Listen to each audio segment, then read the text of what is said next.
Bonjour tout le monde.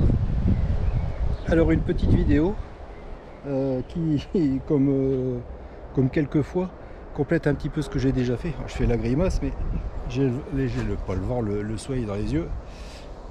C'est gênant. Oui, donc cette petite vidéo, c'est parce que il y a, je sais plus moi, un mois et demi, une dame est venue voir ma femme et moi par la suite en disant: ah, vous couvrez votre camping-car, on m'a déjà dit qu'il fallait pas le faire, dans les concessions de camping-car, le personnel m'avait déconseillé de le faire, ceci, cela. Bon, admettons. Alors, moi tout ce que je peux dire, je ne suis pas concessionnaire, je ne suis pas spécialiste dans la confection de camping-car.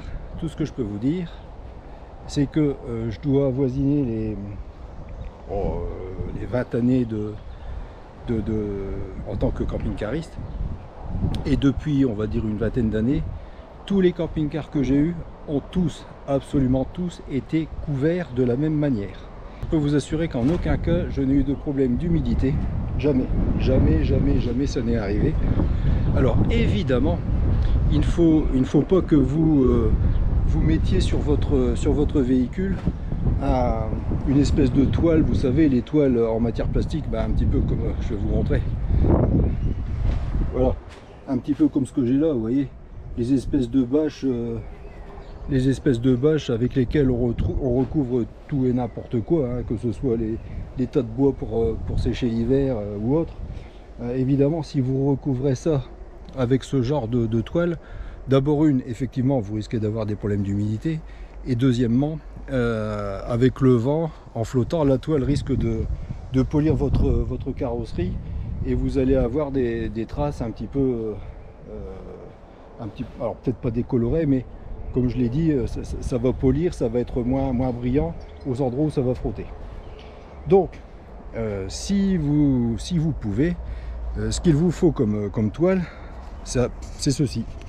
Vous voyez, ce sont des toiles, alors c'est micro perforé. Alors évidemment, ça ne se trouve pas, vous trouvez ça sur internet ou chez les concessionnaires de camping-car. C'est une toile qui laisse passer l'humidité, que ce soit dans un sens ou dans l'autre. Et effectivement, si jamais il pleut ou l'hiver, vous avez votre camping-car sous la toile qui est humide. Oui, ça c'est vrai. Mais grâce aux micro-perforations, il suffit d'un petit coup de vent ou dès que la pluie cesse, eh bien le véhicule sèche par lui-même. Et je peux vous assurer qu'il restera sec et l'humidité ne va pas stagner sous la toile si le temps à l'extérieur est sec. Ça, c'est absolument certain. Alors maintenant, il y a des petits conseils, bien sûr, que je peux ajouter à ça. C'est éviter de laisser votre camping-car complètement à l'horizontale. Parce que même d'ailleurs avec une toile ou sans toile, quand il pleut, je ne sais pas si vous avez déjà fait l'expérience de prendre une échelle et de monter pour voir ce qui se passait sur le toit, mais vous allez voir que si le camping-car est trop à l'horizontale, ça fait des flaques d'eau qui vont sécher que très lentement. Donc essayez de lever le nez, parce qu'en général c'est plutôt par l'arrière que ça s'écoule bien. Comme ça, les flaques d'eau qui peuvent être provoquées par la pluie ne stagneront pas sur le toit. Ça, c'est une première chose. Et si vous voulez laisser un petit espace d'air entre la toile et le toit, ce que vous pouvez prendre, c'est par exemple les espèces de frites. Vous savez, ils appellent ça des frites qu'on trouve chez Decathlon ou enfin dans les magasins d'équipements de sport en général, et qui servent dans les piscines pour les enfants. C'est une espèce de petit boudin en mousse là, qui fait, je sais pas, 1,20 m, 1,50 m de long, sur 7-8 cm de diamètre, et vous mettez ça entre votre toit et la toile, et ça laisse une espèce d'espace aéré, et comme ça la toile ne touche pas le toit.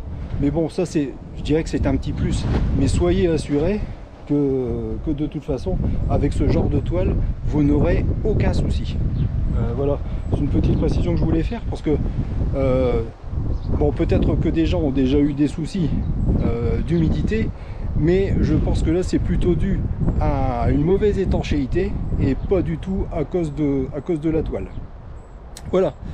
Ceci étant dit, eh bien voilà, bonne continuation et puis à la prochaine.